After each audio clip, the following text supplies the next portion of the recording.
السلام عليكم ورحمة الله وبركاته. بسم الله الرحمن الرحيم. الحمد لله حمد الشاكرين، والصلاة والسلام على أشرف الأنبياء والمرسلين نبينا محمد وعلى آله وصحبه أجمعين. أما بعد. الحمد لله, যাবতীয় প্রশংসা আল্লাহ সুবহানাহু ওয়া তাআলার নিমিত্তে পেশ করছি, যিনি আজকে আমাদেরকে সৌদি আরবের ঐতিহ্যবাহী জুবাইল দাওয়ান গাইডেন্স সেন্টারে আজকের এই আকীদা ক্লাসে উপস্থিত হওয়ার তৌফিক দান করেছেন। এই জন্য আমরা রব্বুল আলামিনের দরবারে অবনত মস্তকে শুকরিয়া জ্ঞাপন করি, পড়ি আলহামদুলিল্লাহ। অতঃপর সালাত এবং সালাম বর্ষিত হোক প্রাণপ্রিয় নবী মুহাম্মদ রাসূলুল্লাহ সাল্লাল্লাহু আলাইহি ওয়াসাল্লামের প্রতি। আসুন আমরা প্রিয় নবীর প্রতি সালাত ও সালাম পেশ করি, সকলে পড়ি সাল্লাল্লাহু আলাইহি ওয়াসাল্লাম। মোহতারাম মুআজ্জাজ প্রাণপ্রিয় উপস্থিতি, সমবেত সাথী বন্ধুগণ, প্রখ্যাত সাহাবী নওয়াস ইবনে সামআন রাদিয়াল্লাহু তাআলা আনহু থেকে হাদিসটি বর্ণিত হয়েছে। তিনি বলেছেন, আল্লাহ নবী সাল্লাল্লাহু আলাইহি ওয়াসাল্লাম ইরশাদ করেছেন, দরাবাল্লাহু তাআলা মাসালান সিরাতাম মুস্তাকিমা। আল্লাহ সুবহানাহু ওয়া তাআলা সিরাতে মুস্তাকিম তথা সোজা পথের একটি উদাহরণ পেশ করেছেন বা একটি উপমা পেশ করেছেন। ওয়ালা জামবাতাই সিরাত সিওয়ারান। তো উদাহরণটা এরকম যে একটা সোজা রাস্তা, রাস্তার দুই পার্শ্বে দুটা প্রাচীর, ফিহিমা আবওয়াবুন মুফাত্তাহা। সেই প্রাচীরে রয়েছে অনেক খোলা দরজা। ওয়াল আবওয়াব সিতুরুন মুরখা। সেই যে দরজাগুলো আছে, সে দরজাগুলোর উপরে বা পর্দা দিয়ে ঢাকা আছে। ওয়ালা বাবিস সিরাত দাঈন ইয়াকুল ইয়া আইয়ুহান নাস উদখুলুস সিরাত জামিআন ওয়া লা তাতাআররাজু। আর ওই রাস্তার মাথায় বা রাস্তার শুরুতে একজন আহ্বানকারী রয়েছে, যে ওই পথে চলাচলকারীদেরকে বলছে যে, হে মানুষেরা, তোমরা এই পথ দিয়ে সোজা চলে যাও, ডানে বামে তোমরা যাবে না বা বাঁকা পথে যাবে না। ওয়াদাইন ইয়াদউ মিন ফাওকিস সিরাত। আরেকজন আহ্বানকারী রাস্তার উপর থেকে বলছে যে, তোমরা সবাই সোজা পথে চলে যাও, তোমরা ডানে বামে বা বক্র পথে যেও না। ফাইদা আরাদা আল ইনসানু আন ইফতাহা শাইআন মিন তিলকা আল আবওয়াব। তো ওই পথ দিয়ে চলার পথে কেউ যদি ডানে বামের যে দরজাগুলো আছে সেগুলো খোলার চেষ্টা করে, তখন উপরের ফেরেশতা তাকে বলে, ওয়াইহাক লা তাফতাহু, তুমি সতর্ক হয়ে যাও, তুমি সাবধান হও, এই দরজা খোলো না। ফাইন্নাকা ইন তাফতাহু তালিজহু, তুমি দরজা খোলো তাহলে তুমি ভিতরে ঢুকে যাবে। তো এটা একটা উদাহরণ পেশ করা হলো। আল্লাহ নবী সাল্লাল্লাহু আলাইহি ওয়াসাল্লাম এই উদাহরণটা দিলেন যে সিরাতে মুস্তাকিম বা একটা সরল পথ, সেই পথটার দুই সাইডে কি আছে? প্রাচীর আছে। সেই প্রাচীরে অনেক দরজা রয়েছে যেগুলো খোলা দরজা, উন্মুক্ত দরজা, এবং সেই দরজার উপরে পর্দা টানানো আছে। ওই রাস্তার শুরুতে একজন আহ্বানকারী দাঁড়িয়ে আছে, যেই ব্যক্তি এই পথে আসে তাকেই বলে দেয় যে, তুমি সোজা চলে যাবে, ডানে বামে যাবে না। উপর থেকেও একজন আহ্বানকারী মানুষকে আহ্বান করে বলে যে, তোমরা সোজা পথে চলে যাও, ডানে বামে যাবে না। আর যখনই কোনো পথচারী ওই ডানে বামে দরজাগুলো খোলার চেষ্টা করে, তখনই তাকে সতর্ক করে দিয়ে বলে যে, খবরদার, দরজা খুলবে না, দরজা খুললে তুমি ভিতরে চলে যাবে, ভিতরে প্রবেশ করবে। তো এটা একটা চিত্র আল্লাহ নবী সাল্লাল্লাহু আলাইহি ওয়াসাল্লাম উপস্থাপন করলেন। এরপরে তিনি নিজেই সেটা ব্যাখ্যা দিচ্ছেন। সেটা হচ্ছে আস-সিরাতু আল-ইসলাম, এই যে সোজা রাস্তা, এটা হচ্ছে ইসলাম, মানে ইসলামটা হচ্ছে একটা সোজা রাস্তা।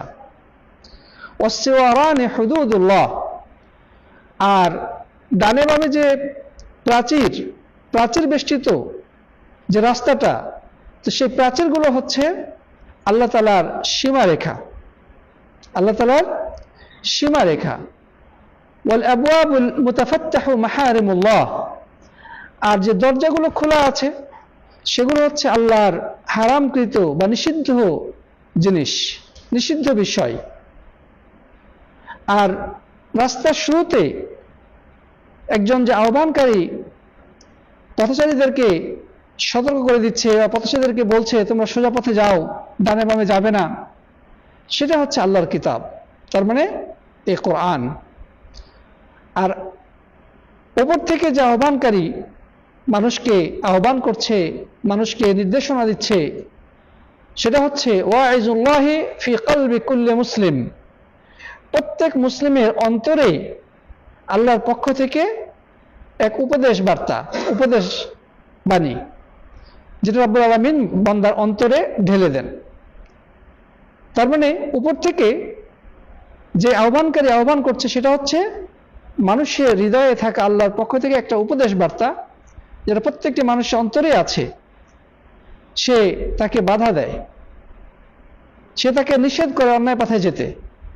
মানুষের মনের মধ্যে একটা নফস রয়েছে যেটা তাকে অন্যায় কাজে বাধা প্রতিবন্ধকতা সৃষ্টি করতে চায়, অন্যায় কাজে বাধা দেওয়ার চেষ্টা করে। আরেকটা নফস আছে তাকে অন্যায় কাজের দিকে টানে। এই হাদিসটি মুসনাদ আহমদে, নাসাইর সুনানি কুবরাতে বর্ণিত হয়েছে। ইমাম আলবানী রাহিমাহুল্লাহ তার আল জামি কিতাবে এটিকে সহিহ হিসেবে সাব্যস্ত করেছেন। তো প্রিয় বন্ধুগণ, কোরআন এবং সুন্নাহর একটা সুপরিচিত রীতি হলো মানুষের কাছে কোনো কিছুকে সুন্দরভাবে বোঝানোর জন্য উপমা পেশ করা, উদাহরণ পেশ করা। এটা কোরআন হাদিসে বিভিন্ন জায়গায় এসেছে। তো এখানে আল্লাহ রাসূল সাল্লাল্লাহু আলাইহি সাল্লাম যে উদাহরণ দিয়ে আমাদের কাছে বিষয়টি পরিষ্কার করেছেন। উদাহরণের মাধ্যমে একটা জিনিসকে সহজে বোঝা সম্ভব হয়, এটা বুঝতে সহজ হয়। শ্রোতাদের সামনে যখন একটা চিত্র ফুটিয়ে তোলা হয়, তার চিন্তা করতে, তখন সে বিষয়টাকে অনুধাবন করতে তার জন্য এটা সহজ হয়ে যায়। এই জন্যে কোরআন হাদিসের ব্যাখ্যা বোঝানোর ক্ষেত্রে উদাহরণ পেশ করা অত্যন্ত গুরুত্বপূর্ণ। তো যাই হোক, সিরাতে মুস্তাকিমের আলোচনা করা হচ্ছিল যে সিরাতে মুস্তাকিমটা কি। আমরা যদি এর আগের একটা ক্লাসের কথা স্মরণ করি, সেখানে কিন্তু সিরাতে মুস্তাকিমের আরেকটা উদাহরণ আমরা পেয়েছি। আল্লাহ নবী সাল্লাল্লাহু আলাইহি ওয়াসাল্লাম তিনি সাহাবীদের উপস্থিতিতে মাটিতে একটা সোজা দাগ টানলেন, এরপরে ডানে এবং বামে কতগুলো দাগ টানলেন, এবং তিনি বললেন যে এই যে সোজা পথ, সোজা লাইন যে দেখতে পাচ্ছ, সোজা রেখা যে দেখতে পাচ্ছ, এটাই হচ্ছে সিরাতে মুস্তাকিম, এটা হচ্ছে সহজ সরল সিরাতে মুস্তাকিম, সহজ সরল রাস্তা যার মধ্যে কোনো বক্রতা নাই। আর ডানে বামে যে রাস্তাগুলো দেখছো এগুলো হচ্ছে শয়তানের রাস্তা। প্রত্যেক পথেই শয়তান বসে আছে, মানুষকে আহ্বান জানাচ্ছে যে এই দিকে চলে আসো, এই পথে আসো, এই রাস্তায় আসো, তাহলে তুমি মুক্তি পাবে। তোমরা যদি ওই পথে যাও তাহলে নিশ্চিত তোমার ধ্বংসের দিকে চলে যাবে। কিন্তু তোমরা যদি ইসলামের উপর টিকে থাকতে চাও, জান্নাতে যেতে চাও, তাহলে তোমাদেরকে কোন দিকে যাওয়া যাবে না, ডানেও না বামেও না, সোজা রাস্তাতে চলতে হবে। কত চমৎকার ভাবে আল্লাহ নবী সাল্লাল্লাহু আলাইহি ওয়াসাল্লাম উদাহরণ দিয়েছেন। আরেকটা উদাহরণের কথা আমাদের জানার কথা, বা আমরা হয়তো বা শুনে থাকবো। আল্লাহ নবী সাল্লাল্লাহু আলাইহি ওয়াসাল্লাম উদাহরণ দিচ্ছেন, কাররাঈ ইয়ারআ হাওলাল হিমা ইউশিকু আন ইয়ারতাআ ফিহি, যে একজন রাখাল সে তার গবাদি পশু চড়াচ্ছে। কোন জায়গায়?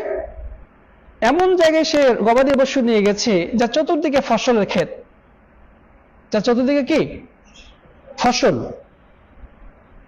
তো এখন সে যদি গবাদি পশু ওই জায়গাতে নিয়ে যায়, তাহলে খুবই সম্ভাবনা আছে যে তার এই পশুগুলো, তার গরু ছাগল উটগুলো ওই ক্ষেতের মধ্যে ঢুকে ক্ষেত খেয়ে ফেলবে, ফসল খেয়ে ফেলবে, ক্ষেতের মধ্যে ঢুকে ফসল খেয়ে ফেলবে। তো এমনটি তোমরা করো না, মানে যেখানে গেলে অন্যের ক্ষতি করার সম্ভাবনা আছে সেখান থেকে বিরত থাকবে। ঠিক একইভাবে যেই জায়গাতে গেলে, যেই কাজটা করলে, যেই পরিবেশে থাকলে আল্লাহর সীমারেখা লঙ্ঘন করার সম্ভাবনা রয়েছে, সেখান থেকে তোমরা সাবধান থাকবে, সতর্ক থাকবে।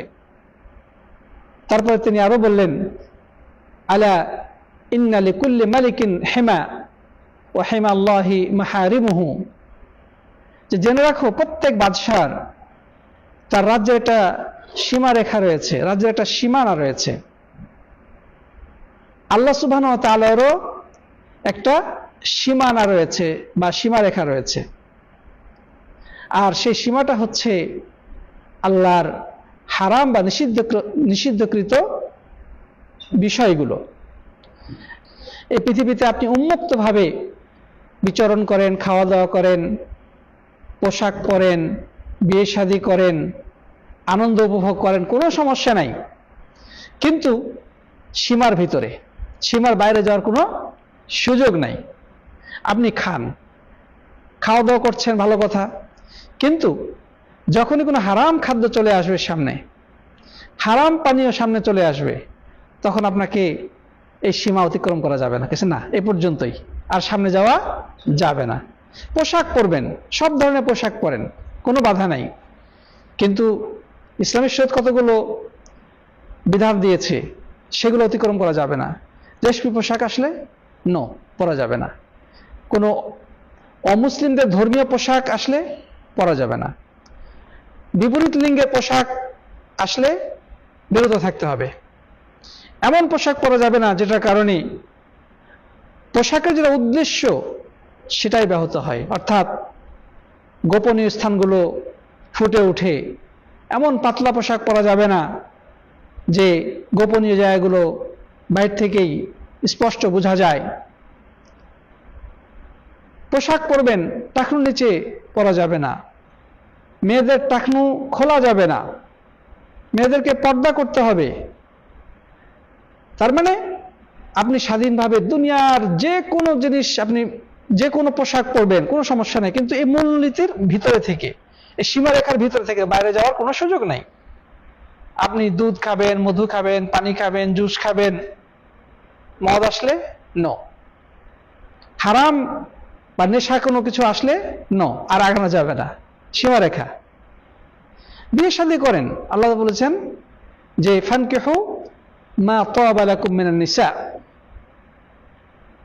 মাসনা ওয়া সুলাসা ওয়া রুবা, যে তোমরা বিয়ে শাদী করো, পৃথিবীতে যত নারী আছে যাকে খুশি, যাকে মনে চায় বিয়ে করো, দুজন দুজন, তিনজন তিনজন, চারজন চারজন করে। তবে আল্লাহ তাআলা কতগুলো সীমারেখা দিয়ে দিয়েছে, এর বাইরে যাওয়া যাবে না। সেটা কি? হুররিমাত আলাইকুম উম্মাহাতুকুম ওয়া বানাতুকুম ওয়া আখাওয়াতুকুম, তোমাদের জন্য হারাম করা হলো তোমাদের মাতৃবর্গকে, তোমাদের মেয়েদেরকে, তোমাদের খালা ফুফুদেরকে। এভাবে করে আল্লাহ তাআলা সীমারেখা টেনে দিয়েছেন, এর বাইরে যাওয়া যাবে না। তাহলে প্রিয় বন্ধুগণ, আল্লাহ নবী সাল্লাল্লাহু আলাইহি ওয়াসাল্লাম এভাবে উদাহরণ দিয়েছেন বিভিন্ন জায়গায় আমাদেরকে সিরাতে মুস্তাকিম, সহজ সরল পথটাকে সঠিকভাবে চেনানোর জন্য, আল্লাহর নির্দিষ্ট সীমারেখা চেনানোর জন্য তিনি উদাহরণ দিয়েছেন। এই হাদিসের মধ্যে আমরা এমনটাই দেখতে পাচ্ছি যে দুই পাশে প্রাচীর বেষ্টিত একটা সোজা রাস্তা, যে রাস্তার দুই সাইডে অনেকগুলো খোলা দরজা আছে, সেটা পর্দাতে ঢাকা আছে, সে দরজায় ঢুকলেই কিন্তু ধ্বংসের পথে চলে যাবে। এবং সেটা প্রথমে সতর্ক করে দেওয়া হচ্ছে রাস্তায় ওঠার আগেই সাবধান হয়ে যাও, এই পথে কিন্তু ডানে বামে যাবে না, সোজা যাবে। উপর থেকে বলা হচ্ছে সোজা যাবে, বাম পথে যাবে না, ডানে বামে যাবে না। দরজা খোলার চেষ্টা করলে বিপদে পড়বে। প্রিয় বন্ধুগণ, আল্লাহ রাব্বুল আলামিন দয়ালু বলে আমাদেরকে রাস্তাগুলো চিনিয়েছেন, এবং রাস্তাগুলো উন্মুক্ত। আপনি ডানে যান, বামে যান, পাপের রাস্তাগুলো খোলা, ঠিক না? ঠিক। আপনি বিদেশে আসছেন, কে চেনে আপনাকে?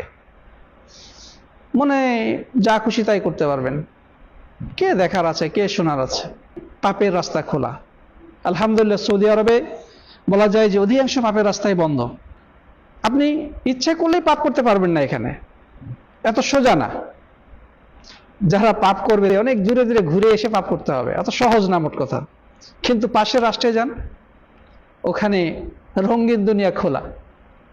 পৃথিবীর যে দেশে যাবেন, বেশিরভাগ দেশে, যে সমস্ত দেশে মানুষ কাজের জন্য যায়, অর্থ উপার্জনের জন্য যায়, সেখানে রঙিন দুনিয়া খোলা। কয় টাকা উপার্জন করে মানুষ পাপাচারে তাদের উপার্জিত বেশিরভাগ সম্পদ তারা নষ্ট করে ফেলে। আমার দেশের কথাই বলি, বেশিরভাগই উন্মুক্ত। আপনি ইচ্ছা করলে অনেক কিছু করা সম্ভব। এই জন্যে হাদিসে আসছে, আল্লাহ নবী সাল্লাল্লাহু আলাইহি ওয়াসাল্লাম বলছেন, হুজিবাতিল জান্নাতু বিল মাকারিহ ওয়া হুজিবাতিন নারু বিশ-শাহওয়াত।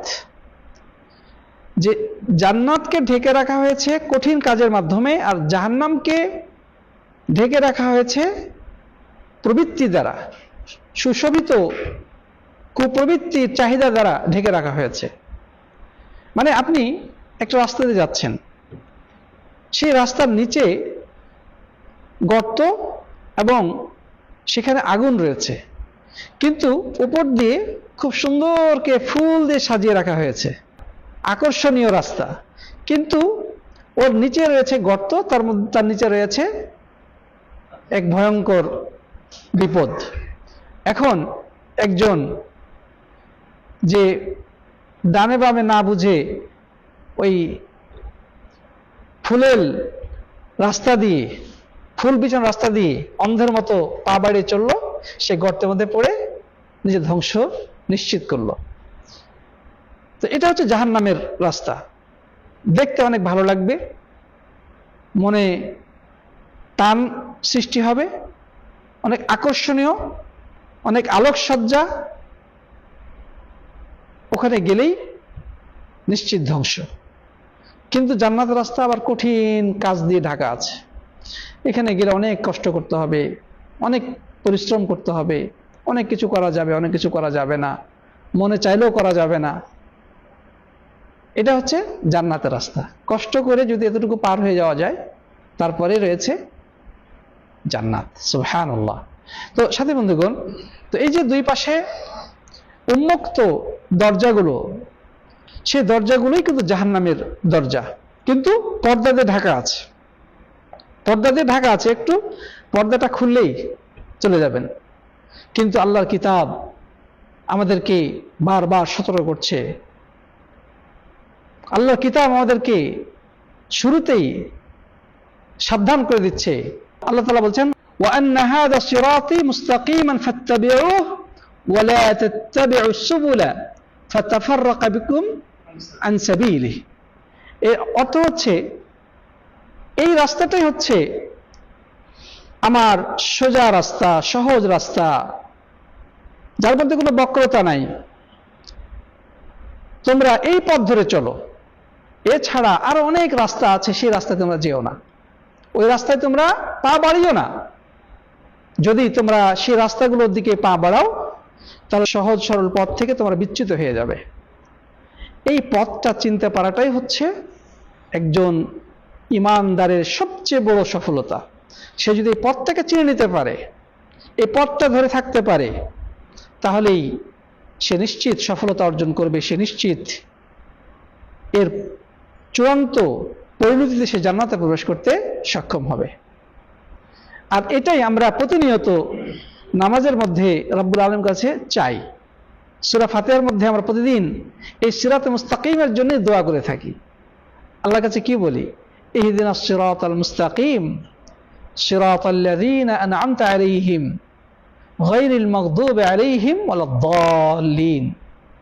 যে হে আল্লাহ, আপনি আমাদেরকে সিরাতে মুস্তাকিম তথা ওই সহজ সরল রাস্তাটা দেখিয়ে দিন, যেই রাস্তায় হেঁটেছেন তোমার নিয়ামত প্রাপ্ত প্রিয়ভাজন মানুষেরা, যে পথ ধরে চলে গেছে ওই সমস্ত মানুষ যাদের প্রতি আপনি নিয়ামত দিয়েছিলেন, যারা আপনার নিয়ামত প্রাপ্ত হয়ে ওই পথ দিয়ে চলে গেছে, হে আল্লাহ আপনি আমাদেরকে ওই পথটা দেখান। মাগদুব আলাইহিম এবং দাল্লিন অর্থাৎ ইহুদি এবং খ্রিস্টান। ইহুদিরা হচ্ছে মাগদুব আলাইহিম, আল্লাহর গোস্বা ভাজন, আল্লাহ তাআলার ক্রোধের শিকার, আল্লাহর লানত প্রাপ্ত যে সম্প্রদায় সেটা হচ্ছে ইহুদি। দাল্লিন মানে হচ্ছে পথভ্রষ্ট, সঠিক পথ থেকে বিচ্যুত। এই অর্থাৎ ইহুদি এবং ওদেরকে বলা হচ্ছে খ্রিস্টান। ইহুদি এবং খ্রিস্টানদের পথে আপনি আমাদেরকে পরিচালিত করবেন না। আপনি আমাদেরকে এমন সরল পথ দেখাবেন যেই পথ ধরে আপনার প্রিয়ভাজন ব্যক্তিরা চলে গেছেন। প্রিয়ভাজন বলতে কাদেরকে বোঝানো হচ্ছে? যুগে যুগে যে নবী রাসূলগণ এসেছিলেন, আল্লাহর প্রিয়ভাজন তারাই, তাদের যারা অনুসারী ছিলেন তারা, সাহাবায়ে কেরাম, তাবেঈন, শুহাদা, সালেহীন, যারা আপনার সন্তুষ্টি কুড়িয়ে এই সরল পথ ধরে চলে গেছে। হে আল্লাহ, আপনি আমাদেরকে তাদের পথেই পরিচালিত করুন, এর বাইরে নেবেন না, অন্য কোনো পথে আমাদেরকে নেবেন না। এই দোয়াটা আমরা প্রতিনিয়ত প্রত্যেক নামাজেই পাঠ করে থাকি। এই জন্য সূরা ফাতিহা পড়াটা এতটা গুরুত্বপূর্ণ প্রত্যেক নামাজেই। আল্লাহ নবী সাল্লাল্লাহু আলাইহি ওয়াসাল্লাম বলছেন, লা সালাতা লিমান লাম ইয়াকরা বিফাতিহাতিল কিতাব। আল্লাহর ফাতিহাতুল কিতাব অর্থাৎ কোরআনে যে সূচনা লগ্নে যে সূরাটি রয়েছে সেটা হচ্ছে সূরাতুল ফাতিহা। এই সূরা ছাড়া নামাজ হবে না। এখানে বিশেষ করে নামাজের পার্থক্য করা হয় নাই, সব ধরনের নামাজের মধ্যে শামিল, চাই সেটা ফরজ হোক, সুন্নত হোক, নফল হোক, তাহাজ্জুদ হোক, চাশত হোক, ঈদ হোক, জানাজা হোক, জামাতের সাথে হোক, একাকী হোক, যত প্রকার সালাত আছে সকল সালাতের মধ্যেই এই সূরা ফাতিহা পড়াটাকে আবশ্যক করে দেওয়া হয়েছে। কিছু দ্বিমত আছে, দ্বিমতের দিকে আমরা নাই গেলাম, কিন্তু অধিকাংশ আলেমের যেটা অভিমত, সূরা ফাতিহা অবশ্যই পড়তে হবে। কেন? কারণ এখানে ওই সিরাতে মুস্তাকিমের দোয়া করা হয়েছে। সিরাতে মুস্তাকিমের জন্য আল্লাহর কাছে প্রার্থনা জানানো হয়েছে। যদি এই পথটা কেউ পেয়ে যায়, এই পথের নিজের জীবনকে পরিচালিত করতে পারে, তাহলে নিশ্চিন্তভাবে, টেনশন মুক্তভাবে এই পথ তাকে জান্নাতে পৌঁছে দেবে। সুবহানাল্লাহ। তো আমরা আল্লাহ তাআলার কাছে দোয়া করব, আল্লাহ সুবহানাহু ওয়া তাআলা যেন আমাদের প্রত্যেককে এই সিরাতে মুস্তাকিমকে সঠিকভাবে চেনার, জানার, বোঝার এবং সেই পথ ধরে চলার তৌফিক দান করেন। আল্লাহুম্মা আমিন। এবং এই পথ থেকে বিচ্যুত যেন আমরা কোনোভাবেই না হই। ডানে বামে অসংখ্য আহ্বানকারী আমাদেরকে প্রতিনিয়ত হাতছানি দিয়ে ডাকছে, কত রঙিন জগৎ আমাদের দিকে উন্মুক্তভাবে আছে, আমাদেরকে হাতছানি দিয়ে আহ্বান করছে। আমরা যেন কোনো প্রলোভনে, শয়তানের প্ররোচনায় কিংবা কুপ্রবৃত্তির তাড়নায়, রিপুর টানে আমরা যেন কখনো ভিন্ন পথের দিকে আমরা পা না বাড়াই। আল্লাহ তাআলা আমাদের সবাইকে তৌফিক দান করুন। আল্লাহুম্মা আমিন। আল্লাহ যেন আমাদেরকে কোরআন এবং সুন্নাহর এই সিরাতে মুস্তাকিম ধরে মৃত্যু অবধি জীবন পরিচালনা করার তৌফিক দান করুন। আল্লাহুম্মা আমিন। জাযাকুমুল্লাহু খায়রান। হাদা সাল্লাল্লাহু আলা নবিয়িনা মুহাম্মদ ওয়া আলা আলিহি ওয়া সাহবিহি আজমাইন। আসসালামু আলাইকুম ওয়া রাহমাতুল্লাহি ওয়া বারাকাতুহু।